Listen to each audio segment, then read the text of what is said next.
before anyone thinks that we're just a couple of like Puritans who are on a tirade against vice, there's a lot of compelling studies about increases in bankruptcies, domestic violence, all around human misery in other states that have legalized this. Because states are doing it one at a time, like the one study that we were looking at our hearing, one of the 3 studies was talking about how bankruptcy rates in states where they legalize sports betting, after about 2 or 3 years, the bankruptcy rates in those states went up like 25 to 30%. Huge increase. We're rolling. We're rolling.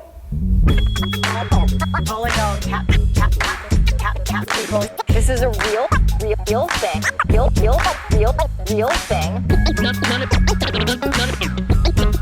None of you have the balls to stop this. Stop this. I've got plenty of time.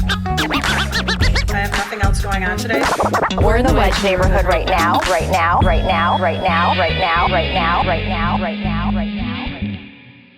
Okay, we're back on the Wedge Live podcast. My name is John Edwards. I'm your host, and I'm joined today by Senator John Marty, state senator from District 40, which includes Roseville. We're here to talk about an effort at the state capitol to legalize sports gambling apps, things like DraftKings, FanDuel. I'm sure you've seen the ads everywhere. So far, I understand 38 states have legalized sports gambling. 30 states have legalized online sports betting. First, Senator Marty, we're just meeting each other. I don't usually have senators who wear bow ties on the podcast. So what keeps you going? I looked into you a little bit. You've been doing this since 1986 in the Senate. What keeps you going? The idea that we can make lives better for people and that we shouldn't be giving up when things don't make sense in government or other things. We should be trying to change society to make life better for others. I've been super activated by this because I think it's such an obviously bad idea. I'm trying to understand why this is even happening. Can you help me understand why this is even an issue? Sure, absolutely. First of all, the concept that adults should be able to do what they want is natural. I think adults should be able to gamble, and they can. You can bet with your neighbors, your friends, your family. You can bet with your coworkers, you can bet with strangers, anybody, and you can bet on anything you want. That's the kind of society we should be able to do that as adults. But as you point out, what the bad idea is here is you take a predatory industry, bookmaking, sports bookmakers, and allow them to prey on people who are desiring to gamble. And the, quote, service they provide is helping arrange the bets for them and set the odds and everything else. But, it's whenever they talk about it, they make it sound like this is extremely popular. Everybody's demanding this. I think everybody thinks, wait, I should be able to bet on the Vikings game if I want, and I think they should be able to. Lots of friends. Most people probably do bet on those things. That's their business. But we don't need some predatory business coming in and encouraging to bet more and profiting off of that. And that's what I'm concerned about. So I'm glad you mentioned when you said 38 states. We're constantly told here at the Capitol by all the lobbying community that 38 states have legalized sports betting, including all 4 states surrounding Minnesota. And your distinction between those that legalized online versus sports betting is huge because 3 of our 4 neighbors do not have online sports betting. And the online is the most addictive, the most dangerous, most costly to society. Right. I have a phone. Do you have a smartphone? Yeah, I do. It's smarter than I am, but yes. No, it's a smartphone. It's like we all have these phones, and we have watched our society be changed in a lot of very bad ways. Like, I'm tweeting a lot. Like, my whole, online personality as Wedge Live, the whole reason anyone listens to what I have to say here in Minneapolis is because of social media. So there's a positive there for me. But even I, someone who has had a lot of positive things in my life from it, I could see how it's been such a negative thing. And we all know people. I personally, it's affected me in negative ways. I think differently. My attention span is shorter. I can tell how this is addictive. And there's not even any gambling going on with my phone. That's exactly right. 30 years, 40 years ago, I remember when people talked about screen time, meaning TV screen time, and how kids were getting it really messes with minds and so on. It's very addictive, and how many hours a day kids were watching TV. Nowadays, it adds a whole previous world, and we have, this is, you ask someone who's never seen one of these before, and what is it? Well, it's a weather forecasting device. It tells you the weather, it tells you the time, it tells you directions how to get some places, it does all your banking, it does everything else. It's your entertainment. And so it can be, and the nature of the device is addictive in itself, and then you put something addictive like gambling on top of it, and you've got a disaster waiting to happen. So we have failed, I think, as a country to regulate social media and the harms on young people, the harms on adults. We could get into the way it's affected our national politics, and we have failed on that. It just feels like just because 38 states have legalized sports gambling and 30 have legalized online sports gambling doesn't mean we got to make that same mistake, make the same failure other people are doing.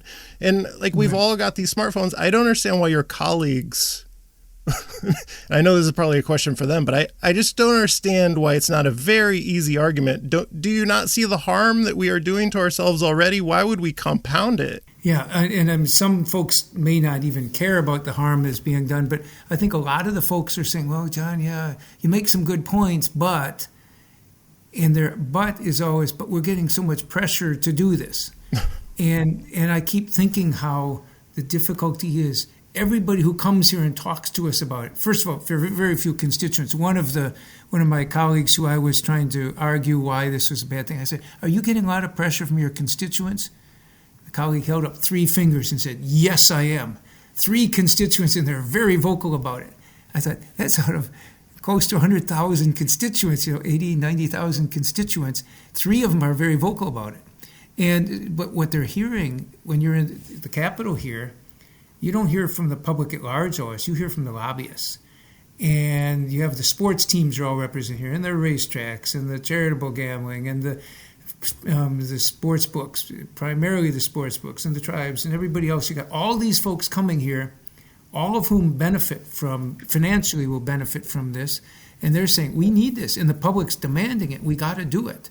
And to me, that's where the disconnect is happening. It's not that our folks, if you tell them this, they haven't heard about the harm, they hadn't thought about the harm, because nobody's talking with them about the harm. And that's what I've been trying to fill that gap, trying to make sure they hear about that.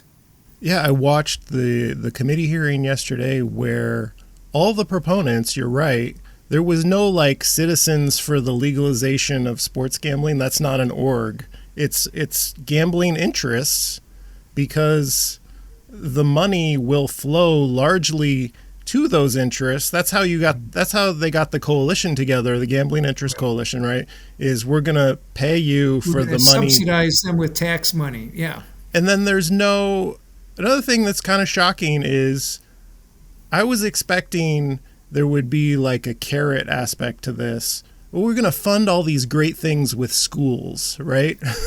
All the money is going to go to save the children. And there's the tiny piece of money that goes to gambling addiction services. Right. 2 years ago, when they came in with the bill, they were giving, I think, 25% to gambling addiction services. Now it's 10%. Divided to 2 pots, but it's something that it's always thrown out. Oh, this is going to be such a good thing. As chair of the finance committee, I got to help deal with a very tough state budget coming up, and everybody's saying 2 years ago, oh, this is going to bring in so much new money to the state. 3/4 of the tax revenue collected under the bill that got voted down yesterday, 3/4 of the money was going to subsidize other gambling interests. 3/4 of it. How much going to the state? Nothing to the general fund, just as 10% for the gambling addiction stuff. And then the rest, they actually created a youth sports integrity and promotion fund. Did you know we need to protect the integrity of youth sports? Well, not until you bring gambling into the picture.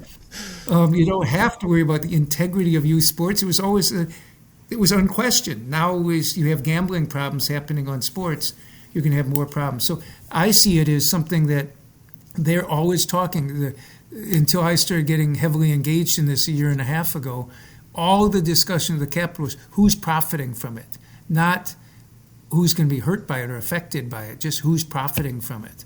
And to me, they say it's so overwhelmingly popular, but I'll give two illustrations where we've actually got public measures of how the public feels.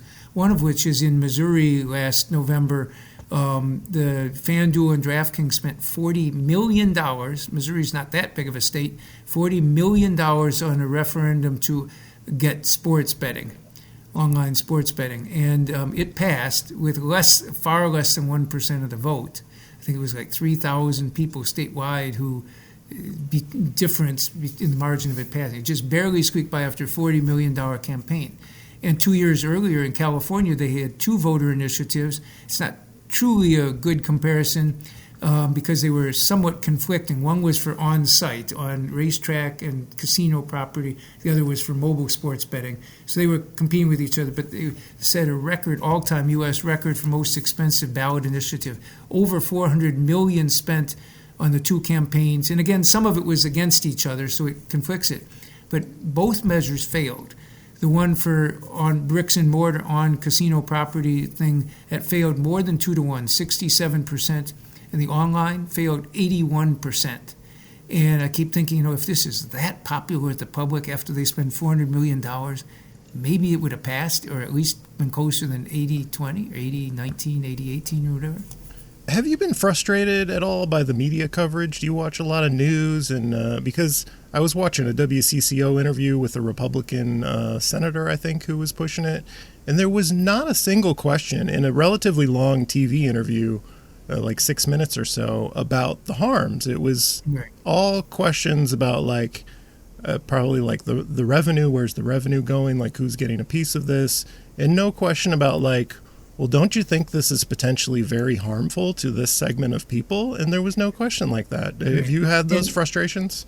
Yes, very much. And I don't want to overstate this, but it's very real as well. And that is that media does have a conflict on this because even the Star Tribune, all the TV stations, all the sports teams, they all benefit from this and financially benefit from it. And it's hard to get them to do stuff saying, hey, this is going to hurt our bottom line if we step into blocking this or we give coverage to blocking it. So I've always been frustrated that media coverage on something like this. A similar analogy would be years ago I spent a lot of time fighting, and I think it's coming up again, fighting public subsidies for professional sports teams. Everybody's in favor of it. No, the teams who are making the money off it. Every one of the team owners in Major League Sports now is a billionaire. And we got to subsidize them on their highly profitable teams because, the people want it. And it's all manufactured, pseudo astroturf, as they call it, the fake grassroots stuff, the public really demanding this. And the media, because it has a stake in this, I don't feel they get fair coverage on it, but I mean, there's only so much you can say. I'm just frustrated when they don't give enough coverage to the harms that are done. Right. You held an informational hearing last month with there's a lot of, before anyone thinks that we're just a couple of Puritans who are on a tirade against vice, there's a lot of compelling studies about increases in bankruptcies, domestic violence, all around human misery in other states that have legalized this. And it's easy to study because when a state does it and no other states around it do it immediately, you could see, how is this state different from the other states that are very similar to it? We've had all these experiments. It's the other, It's the flip side of all these states have done it. Yeah, all these states have done it, and it's very widely studied, and we know the harms. Why would we do this? That's a good point, because states are doing it one at a time. Like the one study that we were looking at our hearing, one of the three studies was talking about how bankruptcy rates in states where they legalized sports betting, after about 2 or 3 years, it gradually increased, and after about 2 or 3 years after legalizing it, the bankruptcy rates in those states went up 25 to 30%. Huge increase, that especially when you consider that not everybody gambles, and most people who gamble are not gambling addicts. So it's a small portion of the population, but very heavy numbers of them declare bankruptcy. That study, and the fact is, people think of, gambling addiction, just stop betting. Well, we were going to have a testifier this week who she had to cancel at the last minute, but a psychiatrist was featured in a profile in the Wall Street Journal, a psychiatrist who got addicted to online sports betting, and talking about how they kept poking her every time. She knew she was getting addicted, and as she'd try and reach out to it, they'd jump in and give her special deals and everything else. The predatory nature was so clear, and when you hear this, how powerful that addiction is, then you hear, we had testimony, or I heard from the head of the only inpatient gambling addiction program in Minnesota, who said that, and these track with national numbers too, that half the people in the program had suicidal ideation, and 1 in 5 had actually attempted suicide. And these are the ones who failed in their suicide attempt because they're in treatment. But 1 in 5, I mean, you look at other addictions which may be more deadly because people overdose and so on, but the suicide risk, people who are addicted to other substances usually are not trying to die by suicide. They just, they accidentally do. But in this case, it's a huge suicide risk. The public health risk is incredible. The shame is so awful, and it bankrupts families. And with one of the previous bills, it's not in the bill this year, the proponents' bill, but they actually had some money for housing.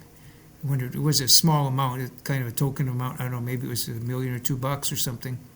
But I thought, what's that for? Well, it's because a lot of people who are bet their rent payment or their mortgage payment, and they go homeless. And of course, the token amount they put into it's nothing like enough to address the problem. But all these issues are out there, and my premise is if we can hold this off for another 2 or 3 years, then the evidence which is growing nationally about what a public health crisis we're creating here will weigh it down so much that people will stop pushing for it. But in the meantime, I'm saying, if they're going to pass it, if we were to legalize it, I introduced my own bill saying if we're going to legalize sports betting, we got to have all these protections, and some it would stop the advertising that draws more kids into gambling and more adults into gambling, that make the industry liable. Because one of the key points I'd love to leave with you today is that unlike a lot of other substances that are addictive, this is a case where the industry gets off scot-free. If you go to a bar and you are somewhat intoxicated and they serve you more alcohol, you ask for another drink and they give you another drink. You're paying for it, everything else. But if they do that and they know you're intoxicated, dram shop laws in this state and other states make them highly liable for what they do. They are in deep legal trouble if they do that.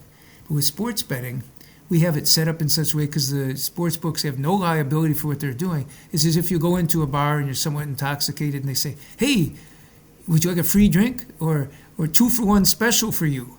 They're pushing it on you. They're pushing it on you when you can least afford it. And to me, making sure there's liability protection. So I put in this bill with all these protections in it. And I told the authors, if you want my support on it, I would be willing to accept it if you have all these protections in. So they take that, well, maybe we take some of your amendments. They took one of them and watered it down last year, and then they withdrew it from the bill later. I do not trust that's going to stay in there, so I am only willing to support this as a poor compromise to say if we could pass all these restrictions, it would change the industry nationally, because once one state starts saying they ought to pay the cost of the harm they do, not the taxpayers, not the family of the victim, not the employer of the victim and others that got ripped off, but the sports books, if they fraudulently, deceptively hook people on a dangerous addiction and push them over the edge, they should have to pay the cost, not the taxpayers. Yeah. See, what you're trying to do is make them unprofitable, and then the whole point of this is profit. I would just say go away. But they're in 38 states now, and in my mind, if they're going to keep pushing it, I'm saying if we did this, I mean that's why they don't want my bill. Not only would they not make nearly the profits, but it would also change their whole business model nationally. It would break down their business. They wouldn't be this huge Wall Street darling businesses that get all the investors because they're so profitable. When I was listening to the DFL senator presenting his bill and they were listing off all these protections, like recognizing the harms, it was a bunch of things like you could opt in to not getting this. You could opt into some limits. Like, I know myself, if I put self-imposed limits on my phone, I would just go in and undo the self-imposed limits and keep looking at my phone. And that's not even gambling. We see, yes, no, I've said, if we're going to do it, one of the things we should do is self-impose limits that you can't get out of easily, and you can't right away, and they can't be pushing you in pop-up ads while you're trying to get out of it and everything. But you have to have, but that's not sufficient to do it. Yesterday in the bill, the author of the bill that got voted down had offered an amendment because he had heard all the criticism from my hearing about the VIP treatment and the concierges who were offering you the free bets and the extra bonuses and so on, and loans even and so on. Heard about that, so they put in a provision that it was really incredible kind of language. I was surprised that they thought this would fool anybody, but they have a prohibition on individualized incentives. No licensee may offer an incentive or promotion to participate in sports betting to an individual that's not offered to all individuals on the same terms unless an individual opted to receive the incentive or promotion. Well, give me a break. You know, who is going to say, oh, please stop giving me gifts. Please stop being more generous to me. Please stop giving me loans. Please stop giving me free money. Please stop doing this. And the more you're in the throes of the addiction, the more desperate you are. This psychiatrist who got hooked on it, she was actually begging them to give her more loans. She was begging them for help because she had hit rock bottom. And so in other words, that just shows saying that you're going to restrict people from getting the VIP stuff, unless they opt into it, is no restriction whatsoever. It's just meaningless language. So that's what I'm trying to convince my colleagues, that you got to have.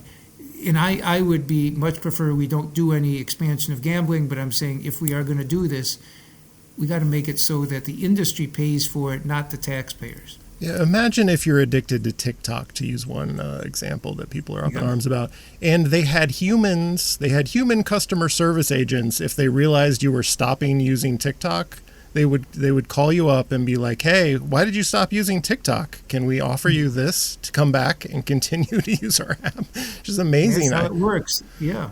And in a case like this where people are desperate and they are highly addicted, it's not that they're bad people. It's that they have a brain problem, which certain percentage of the population, whether it's alcohol or other drugs, addiction is a powerful mind disease, and it's something we have to be real about. And we shouldn't be blaming the victim on it. Right. And right. Anyone who has a phone has had this experience if they've looked at their phone too many times. Like, that's what it is, except more extreme. Yeah, and it's more extreme, and some people are more vulnerable to it than others. Some can just say, oh, I'll just put down my phone.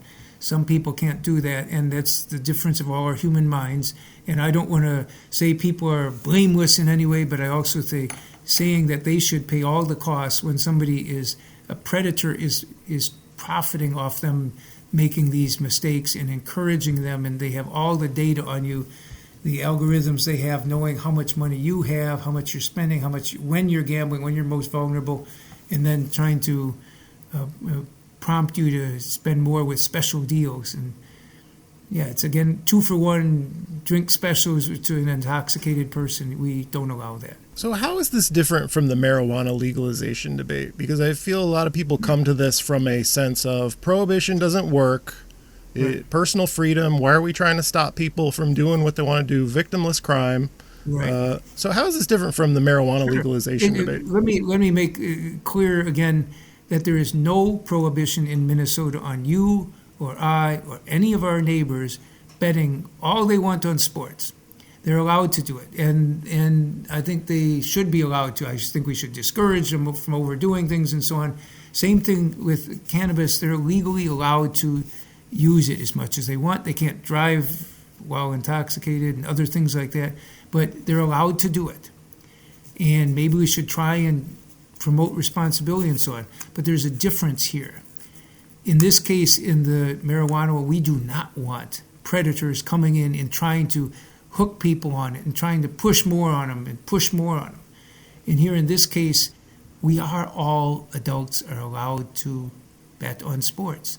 What we don't want to have is some company, very sophisticated computer algorithms come in and profit off of poking you at the right moment to maximize your ability to fall off the cliff. And that's what we're proposing here. I think I'm a strong proponent of legalization of cannabis, have been. And I think adults should be able to do what they want, should be able to gamble, they should be able to this. But I have real concern when an outside predator profits off that. And that's pure and simple what this bill would do, what the legalization would do. Because, I mean, we have members of the committee acknowledging they're betting on sports, of course. We have an open in the Senate, open in the House, open March Madness office pools. It's not my thing, but I know other colleagues do. And, hey, if they want to do that, fine. But nobody's in there going to profit off of the more they bet. So I saw an article in the Star Tribune where I think a former legislator, I forget his name, he's like a Republican firebrand who says controversial things all the time, mentioned VPNs. He's like, well, people are going to do it anyway. They're going to use VPNs. And like, I did a little search on Reddit about people talking about using VPNs in these gambling apps. And the people who do it and have tried to do it say it's very hard to get away with using a VPN. Like maybe you can get away with using an illegal site, but you can't get away with using these apps with a VPN. And John, let me tell you one more thing on that. See, part of the industry's push, one of the reasons they're convincing legislators to legalize it, because they're only hearing from the lobbyists in favor of it. One of the ways they're doing it is saying, look, a regulated market is better than an unregulated one. And they kept saying this will stop kids from betting because 16-year-olds are betting on offshore illegal sites right now. And I said, one of the sports books, FanDuel, DraftKings, others came in to meet with me. They said they're going to drive out the youth stuff. They said, you realize they don't even check for your age. We do. We're very careful about that. And my response, well, how is that going to help? If I'm a 16-year-old kid and I'm betting on an offshore website and they come in and now we legalize it, and then the kid says, oh, wow, I can bet in Minnesota now. They legalized it here. And then the kid says, oh, shoot, you have to be 21 years old to bet here. I'm only 16. I guess I can't bet anymore. No, they're not. The kids, 16-year-olds aren't that. They're not clueless. They know, well, I guess I'll just keep betting the other way.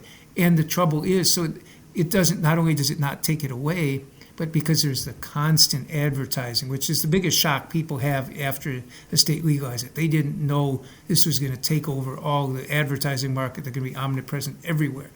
And they weren't aware of that until it happens. But when that happens, every kid, it becomes normalized. Gambling is part of sports. It's a major part of sports.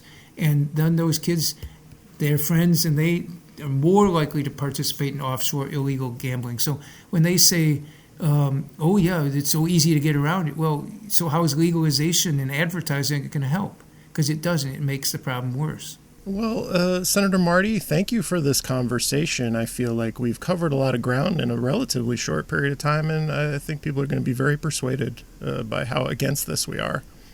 Well, I'm trying to convince my colleagues that stop listening to the lobbyists who profit off of the industry and start talking about the people who are affected by it, because, hey, I want adults to be able to gamble if they want.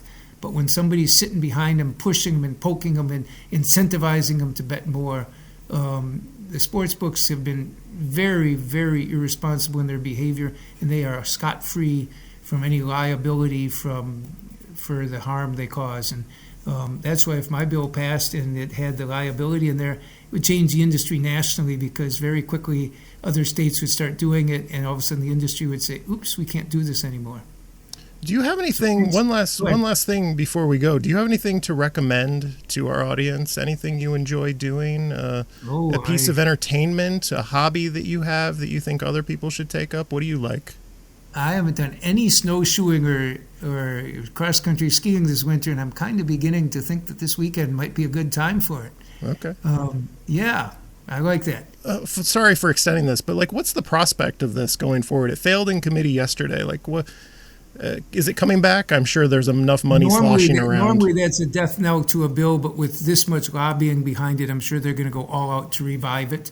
And I don't know. I mean, there are enough. This year we've got such a challenge because we got such a closely divided legislature. The House has been in chaos for a month. Because of all that, we got to get a budget together. The chances of getting done on time are going to be tough enough. If we throw in things like this, it's going to make it even worse. But I don't doubt that they're going to stop trying. They got, I don't know, it seems to me they got at least 50 lobbyists here, and all the teams are behind it. All the sports books are mainly behind it, and so on. So it's going to have so much pressure, so it may come back. I'd say the odds went way down yesterday compared to where they were ahead of time. Are we betting? Are we taking bets on whether? I don't happen to bet on things, but others are welcome to, and I know the proponent last year said it was 50-50, and this year they said they thought it was 70-30 chance because they had such a good bill, they thought, last year, and now I have a feeling their estimates have gone way down. But I'm going to keep speaking out against it, and I hope people in the public do. This is not a fair thing to do our neighbors, letting somebody else come in and profit off their harm. Everyone, call your legislators and tell them how you feel about this. Thank you, Senator John Marty. This has been the Wedge Live podcast. I'm your host, John Edwards. Thank you for listening.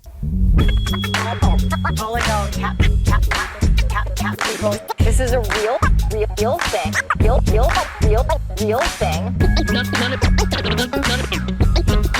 None of you have the balls to stop this. Stop this. I've got plenty of time. I have nothing else going on today. We're in the Wedge neighborhood right now.